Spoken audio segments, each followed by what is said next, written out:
My hands shake as I write this. I've long given up any hope of anyone ever believing me or offering me any form of meaningful help. All I can do is stay here and hope I never see it again. I don't know why, but for some reason I've come to believe that if I can't see it, maybe it can't see me. That makes sense, right? You probably have no idea what I'm talking about. You've probably already dismissed this as the senseless scrawling of a madman. Believe whatever you want, I can't help that. All I can do is tell you what I saw and about the horrible things I've come to know about this world. It all began 6 months ago. I was just starting my last semester of college and desperately needed a place to stay. I don't have many people I can call friends, and this put me at a disadvantage. My home was too far away from campus to commute, and my family couldn't afford to put me in the overpriced dorms anymore. Desperate, I scanned local newspapers and websites, looking for anything that I could afford. Less than a week before classes started, I lucked out. There was a one-room basement studio going for below market value in the nearby town of Greenhaven, New Jersey. The drive to campus would only be about 15 minutes, and there were a number of local stores and restaurants where I could look to find a part-time job. Excited, we contacted the realtor's listed email address and got a response inviting us to tour the place and, if we liked it, sign the lease forms. Things started getting strange the day we got there. When we arrived at the building, rather than meeting the realtor, we were instead greeted by a scrawny courier who had handed us an addressed envelope. "The keys and lease forms are inside," he said in an unsteady voice. "If you like the place, sign the forms and send them with a check to the address on the envelope. If you don't, just send them back with the keys." This struck us as extremely strange, and we tried questioning the courier, but he was rushed and had more deliveries to make. Once he left, my parents got into an argument. My dad was uneasy and wanted to leave, convinced that this was some sort of trap or scam, but my mom insisted that we look at the apartment. I love my mom, but she's very impulsive and has an extremely short temper, and before we made a scene, I took the keys and went down into the apartment. It was a small one-room studio with a cramped bedroom and kitchenette. It wasn't ideal, but I knew how much my parents were paying for my tuition and knew that this was the cheapest place we were going to find that was livable. I faked enthusiasm, which convinced my mom. My dad still looked uneasy, but didn't argue. The move-in was brutal, and the three of us were exhausted by the end of the night. But the place was cozy enough. I hugged my parents, thanking them before they left. My dad held on longer than usual, and while my mom was out of earshot, said quietly to me, "You let me know if anything, and I mean anything, doesn't feel right, okay?" I nodded and was about to say something, but when I saw my mom saw him murmuring to me, she became agitated and my dad decided it was best to leave, but the concerned expression stayed on his face as they drove away. That first night was one of the weirdest of my life. As I lay there on my newly assembled bed, I realized that this was the first time I had ever slept completely alone. Up until that night, I had always lived either in my house, in a dorm building, or in a hotel room whenever my family went on vacation. In all cases, I had been surrounded by people I knew in a safely guarded place. Now, I was alone, in a creaky old building in a town I knew nothing about. And then there was the mirror. It was the only decoration in the apartment, besides another smaller one in the bathroom, and hung on the wall at the foot of my bed. Whenever I would shift back, I would be confronted by my own shadowy likeness framed on the bedpost and painting hanging on the wall above me. There is a strange state of consciousness that descends upon the human mind when falling into or emerging from deep sleep. It is a state of being neither asleep nor fully awake, but a murky realm in between where the rational fears of the conscious are confronted with the macabre imaginings of the irrational unconscious. I just descended into the state, on the threshold of sleep, when I thought I saw something move in the shadowy depths of the painting's reflection in the mirror. I tried to make out what it was, but my exhaustion caught up to me, and in seconds, I was asleep. Classes began the following day, and I was so distracted that I forgot all about the strange dream. It was nice to see some familiar faces, but I've always had trouble connecting with people on a casual basis, and this semester seemed no different. I would return from classes and sit in front of my laptop in my tiny dark apartment, with nothing for company except the creaking of pipes and the occasional cockroach scurrying through the kitchenette. At night I would lay sleepless in bed, staring at the whitewashed ceiling, or my gaunt reflection in the cloudy mirror. It wasn't until about a week later that I saw the figure in the painting again.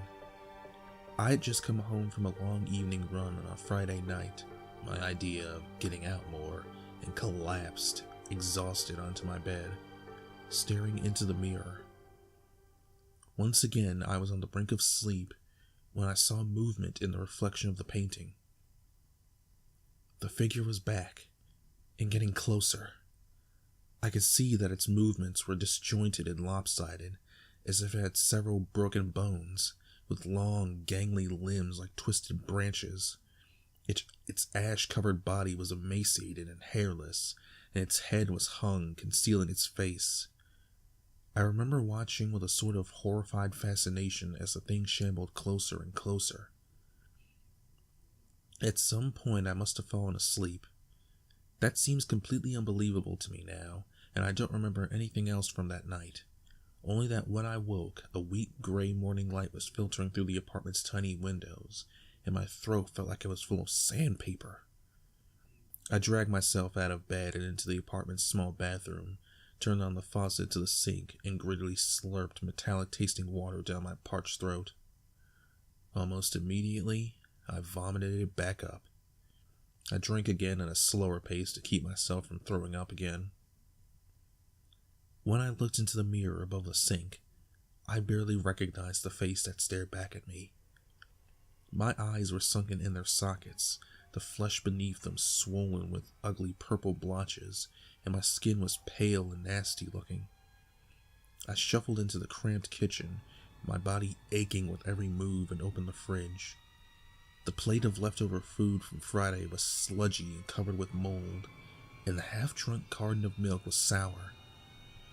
How long was I asleep? With a creeping dread, I stumbled back to my bedside table and picked up my phone. It was dead. I plugged it into its charger, and once it had recharged enough energy to function, I checked the date. Over a week had passed by.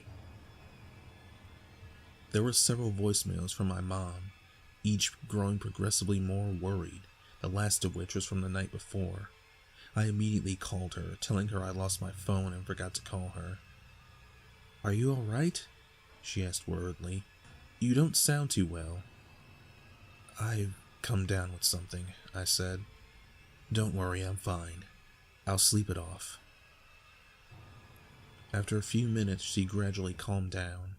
She offered to drive to where I was staying, but I politely refused, on the excuse of not wanting to get her sick. In truth, I didn't want her to see my abysmal state, knowing how prone to hysteria she was with regards to my physical well-being.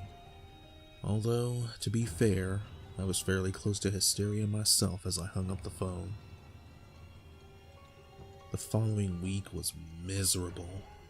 The workload wasn't too much of a problem as it was still the beginning of the semester, but my physical and psychological condition didn't get any better. Despite the fact that I was malnourished, the very thought of food made me sick, and I ate little. I slept fitfully, haunted by nightmares of being chased down and rent apart by shapeless monsters. I began visiting the campus health center in my spare time to talk to counselors, at one point bursting into tears in my exhaustion. But when the psychologist recommended that I call my parents, I automatically refused. The last thing I wanted to do was make them worry about me. At some point in my last session, the subject of the painting came up. I mentioned my recurring nightmare of the misshapen figure from the reflection of the painting over my bed. The psychologist frowned. "Well, what's this painting of?" he asked. "When you're awake, I mean." I then realized that I had no idea what the painting actually depicted when I wasn't having nightmares about it. So the psychologist suggested that I take it down immediately and bring it to my next session. When I walked out of the health center, for the first time in weeks, I felt somewhat better. It was so simple, just take down the picture. Why hadn't I thought of that? It also struck me as strange that I never thought to look at the picture during my waking hours. For the remainder of the day, I felt better than I actually had since this semester started. I was actually more focused on my classes than I was on my own anxiety and fear, so much so that I forgot about the painting until I crawled into bed at the end of the day. After undergoing my nightly ritual of tossing and turning in a vain attempt to find myself in a comfortable position, I found myself once again staring into the mirror at the foot of my bed. Naturally, my eyes drifted to the painting suspended over my head, trying to make out what it depicted. I squinted, trying to identify the vague shapes, then finally realized how stupid I was being. I sat up and twisted around in bed to look at the wall behind me. The painting wasn't there. I sat dumbfounded in that awkward position for a few moments, staring blankly at a bare wall above my head. I turned back to the mirror, dread gripping my gut like a horrid claw, and saw the painting suspended over my terrified, exhaustion-ravaged face. Back to the wall, blank whitewash. I think this is the point when the last of my sanity left me, because I turned back to the mirror, the creature's upper body filled with the picture frame. I watched with a sort of horrified fascination as it stalked closer, as if like myself in a horror film. I willed myself to move, but my body wouldn't respond, as if the nerves connecting my brain to my body had been severed. I was a sack of meat, waiting for the thing in the painting to come and tear me apart. The thing dragged itself closer, until its head and shoulders dominated the painting. Two spindly, claw-like hands reached up and clutched the bottom of the frame, and I realized with horror that the claws were gripped around the outside of the frame. Then it lifted its hideous head, which was covered with sores, seeping black pus, and stared straight out of the frame, and I saw its face! Oh God, I saw its face! Or what was left of it.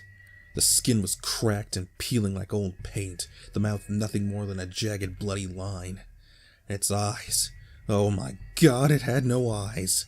Just black sockets with rivulets of blood running down its bony cheeks like little black rivers. But it saw me. It saw me. Perhaps it was the trauma of that abhorrent sight that broke my paralysis. I scrambled to get out of the bed, but it was too late. The hands lashed out, the clawed fingers sinking themselves into the soft flesh between my neck and shoulders. I tried to scream, but only managed a choked shriek as I was dragged head first into the painting. I don't exactly remember what happened after that next. Maybe that's for the better. My memories of the horrible interlude between that dreadful night and whenever I awoke, weak, shivering, and slick with sweat and blood on the floor of that horrible little apartment, to the sound of police kicking down the door. Only two images come back to me. One is the immediate descent into my nightmarish world of the painting, my room whooshing away from me, and my screams of terror and pain being lost in the roar of some infernal, otherworldly wind. The other is the faces. I could see them, swirling in the dark, the spectral remains of what were once people, but now nothing more than wailing wraiths, churning forever in a vile storm of horror and torment. Whether they saw me, or were even capable of sight, I don't know, Perhaps I was just another screaming spirit being dragged through the storm with them, borne upon hellish winds to whatever damnation awaited me. The doctors rarely talk to me here, and the nurses don't say anything other than empty, vaguely mutterly condolences like hush, or don't worry, or everything's gonna be okay. Every now and then I'll feel the sharp pinch of an injection, or the soft rubbing when they change the bandages on my arms and shoulders. How could I have not seen it? How could I be so stupid? I was there for almost 2 weeks, or was it 3? 4? And in all that time, if I had just contorted in the right position through any of those restless, sleepless nights, or thought to lift my head from the computer screen, I would have seen that there was nothing there.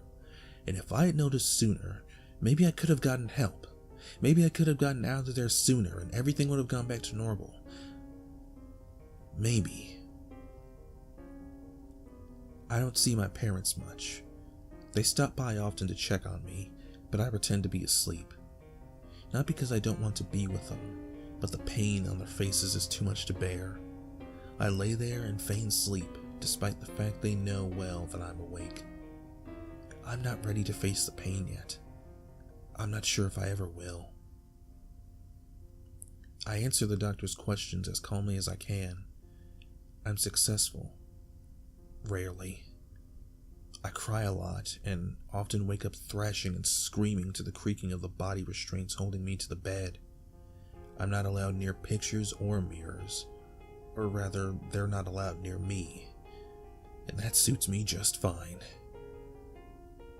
Eventually, what was probably weeks, but felt like years, I managed to convince one of the nurses to give me paper and a pen.